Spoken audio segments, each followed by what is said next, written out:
আমার জীবনেও আমি এত সুন্দর জায়গা দেখি নাই। হানিমুন করার লেগে মানুষ এত সুন্দর জায়গায় আসে। রাখো তোমার রিসেপশন বয়। তুমি যদি আমার মাইয়ার নিয়ে আর একটা বাজে কথা কও না, আমি কানের মতো থাপড়াইয়া একদম রক্ত বের করে আমু। এই যে শোনো, আরে কি করছো তুমি? বলো কি বলবো? আরে খুশি সংবাদ আছে, ওঠো তো। কি হয়েছে? আরে 4 দিনের জন্য আমার অফিস অফ, মানে সমস্ত বাংলাদেশে যত সরকারি অফিস আছে এবং বেসরকারি আছে সব বন্ধ।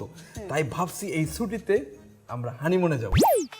কি সত্যি সত্যি আমরা হানিমুনে যাব? হ্যাঁ সত্যি বলতেছি, হানিমুনে যাব। ঠিক আছে, তাহলে এইবারে আমি বাবা মাকে জানাই দিই যে আমরা সবাই মিলে হানিমুনে যাইতেছি। কেন? তোমার বাবা মাকে কেন বলবা? আমরা দুজন স্বামী স্ত্রী হানিমুনে যাব, আর সেখানে তোমার বাবা মা গ্রাম থেকে আসছে আমাদের বাসায় বেড়াক, বেড়ানোর পরে তারপর না হয় কিছুদিন পরে বাড়িতে যাক, কিন্তু আমরা হানিমুনের ভিতরে কেন তোমার বাবা মাকে টানবো? কেন? তারা যদি আমাদের সাথে যায়, এনজয় করে, এখানে সমস্যা কোথায়? তুমি বুঝতে পারতেছো না আমার জামাই বউর ভিতরে কিভাবে তোমার বাবা মা যাবে? এটা কি যায় নাকি কোনোভাবে, বলো তো? ও আচ্ছা, তাই না? তার মানে তুমি আমাদের সাথে করে বাবা মাকে নিয়ে যেতে চাইতেছো না। ঠিক আছে, তাহলে আমিও যাবো না তোমার সাথে। তুমি যাও একা একা গিয়ে হানিমুন করে আসো, আমি যাবো না তোমার সাথে। আচ্ছা ঠিক আছে, আমাদের সাথে বাবা মাও যাবে। সত্যি? হ্যাঁ সত্যি। হানিমুন? হানিমুন কি তাগো? হানিমুনতে কি করে? আরে বুঝলা না, ওই নতুন বিয়া হইলে স্বামী স্ত্রী মিলে ওই ঘুরতে যায়, আনন্দ ফুর্তি করে, ওইটার নাম হানিমুন। তাইলে আমিও যাই, আমারও লয়ে যেতে গো। কি কয়? আচ্ছা আপনারা কিন্তু আমাদের সাথে হানিমুনে যাচ্ছেন।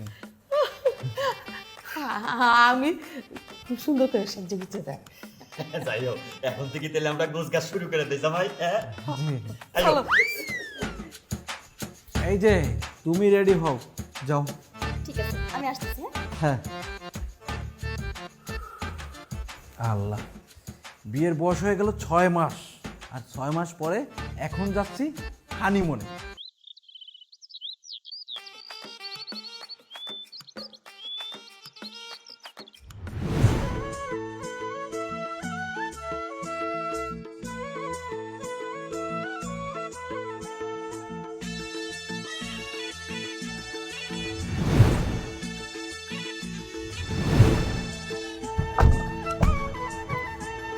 ওয়াও, রিসোর্টটা কত সুন্দর, আমার খুব পছন্দ হয়েছে। বাবারে বাবা, কি সুন্দর জায়গা! হ্যাঁ, আমার জীবনেও আমি এত সুন্দর জায়গা দেখি নাই। হানিমুন করার লেগে মানুষ এত সুন্দর জায়গায় আসে। আমার না জায়গাটা খুব সুন্দর লাগতেছে, আমি এখন একটা টিকটক করবো এখানে। আরে থাম তো জামাই, জায়গাটা আসলে খুব সুন্দর, কিন্তু আমরা এখানে থাকবো কোথায়? বাবা, এখানে থাকার জন্য ব্যবস্থা আছে। আরে এই যে আমার পিচ্চি বউ, তোমার টিকটক করার জন্য অনেক জায়গা আছে এখানে। চলো আগে রুমটা বুক করে নি। চলো চলো চলো চলো, আসো, তোমরা আসো, যাও, আসো। আমি ব্যাগটা নিয়ে আসি। আচ্ছা আচ্ছা।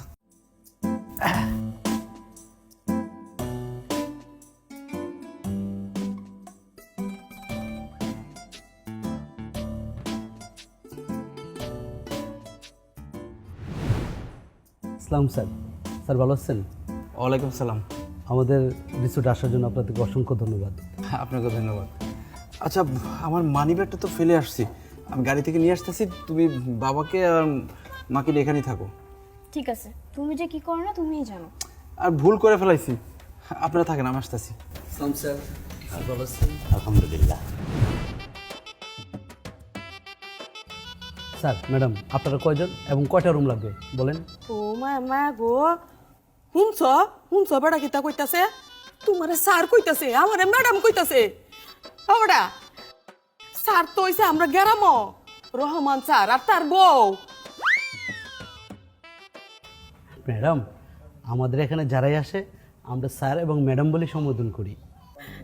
হাসাই, ও মায়া মায়া গো, শুনছ এইখানে আইলে কত সম্মান। মনির মা, এইখানে ওই চাষা ভূষা লেবার শ্রমিক যেই আসুক, আইয়া স্যার ম্যাডাম হইয়া যায়। স্যার কয়টা রুম লাগবে? আমরা দুইজন প্লাস দুইজন, আমাদের মোট 2টা রুম হলে হয়ে যাবে। স্যার আপনাদের নাম এবং ঠিকানা তো এন্ট্রি করতে হবে। এখানে তো 3 জন, আরেকজন কোথায়? আরে আপনি যে একটু আগে দেখলেন না যে মানিব্যাগ ভুলে এখানে চলে আসছিল, সে হলো আমার হাজবেন্ড। আমরা সবাই মিলে হয়েছে 4 জন। আচ্ছা তোমাদের জামাই তুমি কেন করতেছে বলো তো? মানে তার দ্বারা না একটা কাজও ঠিক মতো হয় না, যেটাই করতে যায় না কেন খুব টাইম লাগে। আপনি তো একটা পিচ্ছি মেয়ে, আপনার এই বয়সে বিয়ে হয়ে গেছে, উনি আপনার হাজবেন্ড, আপনি এটা কিভাবে সম্ভব? আপনার এমন একটা পিচ্ছি মেয়ের বিয়ে দিয়ে দিচ্ছেন? হাই বেটা, অত কথা কসকে, হ্যাঁ? আমার শরীরে আমরা বিয়া দিছি, হ্যাঁ তো তোর কোনো সমস্যা হইছে? না, বলছিলাম কি এরকম একটা পিচ্ছি মেয়ের বিয়ে দিয়ে দিচ্ছেন, এটা কিন্তু অনেক বড় অন্যায় করছেন আপনারা। আইনের চোখে কিন্তু আপনারা দণ্ডনীয় অপরাধী। এখন কিন্তু আইন অনেক কঠিন, জেল হয়ে যেতে পারে, ফাঁসিও হয়ে যেতে পারে। এ দারোয়ানের ঘরে দারোয়ান, তোর অত তা কবল লবল লাগে, হ্যাঁ? আমরা শরীরে বিয়া দিছি, ছোট শরী বিয়া দিছি, ফিচ্ছি বউ বানাইছি, এতে তোর কোনো সমস্যা হইছে? ম্যাডাম, আপনারা হয়তো ভুল ভাবতেছেন, আমি এখানে দারোয়ান না, আমি এখানে রিসেপশনে। ওই রাখো তোমার রিসেপশন বয়। তুমি যদি আমার মাইয়ারে নিয়ে আর একটা বাজে কথা কও না, আমি কানের মধ্যে থাপড়াইয়া একদম রক্ত বের করলাম। কত বড় সাহস আমার মাইয়ারে নিয়ে কথা কয়।